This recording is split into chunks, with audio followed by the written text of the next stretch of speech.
নতুন ভিডিওতে সবাইকে এত এত ভালোবাসা। সবাই আশা করি খুব খুব ভালো আছেন। আমিও বেশ ভালো আছি। আজকে আবার নতুন একটা ভিডিও নিয়ে চলে আসলাম। এখানে দেখো কাবলি কলাই আছে, সেটাকে কিন্তু আমি প্রেশার কুকারের মধ্যে দিলাম পেঁয়াজ, তারপরে মরিচ বাটা আছে লাল লাল করে, আর এখানে দেখো আদা বাটা, রসুন বাটা, মশলা বাটা, আর এখানে পেঁয়াজ বাটা আছে। চানাগুলোকে আগে থেকে 90% সিদ্ধ করা হয়ে গেছে। তারপর এখানে পটেটো আর চানাগুলো এখানে রাখা আছে আলাদা করে। প্রেশার কুকার ছাড়িয়ে নিয়েছি। তারপর কড়াইয়ের মধ্যে দিয়ে দিয়েছি 5 ফোড়ন, তার মধ্যে সরষে তেল দিয়ে দিলাম পরিমাণ মতন। সরষে তেল দেওয়ার পর এবার কিছুটা তাড়তে দেব, তার মধ্যে একটা মরিচ দিয়ে দিলাম শুকনো, যাতে ফ্লেভার ভালো আসে তার জন্য। আর এখানে দেখো দিয়ে দিলাম কুচি করা পেঁয়াজ। কুচি করা পেঁয়াজ কিছুটা অল্প দিলাম, যেখানে এখানে বাটা পেঁয়াজও ইউজ করব ওই জন্য।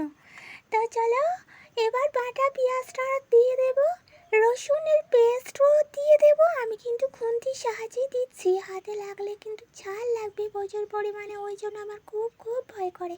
আর এই চানা খেতে কাদের কাদের ভালো লাগে তারা কিন্তু কমেন্ট করে জানাতে ভুলবে না। আর এই চানা খেতে গেলে না আগে চানা রেসিপিটি ভালোভাবে জানতে হয়।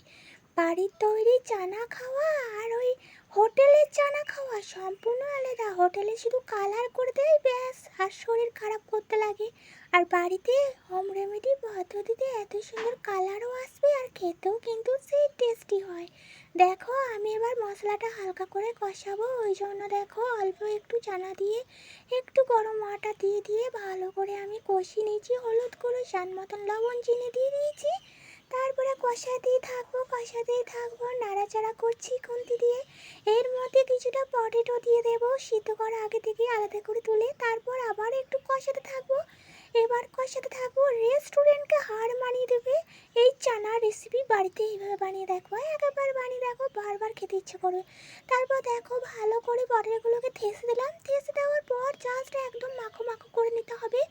যখনই কিন্তু গায়ে মাখো মাখো হয়ে আসবে, দেখো একটুকু ঝোল নেই, মাখো মাখো হয়ে আসবে, তখন কিন্তু একদম ভালো করে চানাগুলো এর উপরে দিয়ে দেবো। দেখো ভালোই মাখো মাখো হয়ে এসছে, আর মশলাটাও ভালো কষিয়ে এসেছে।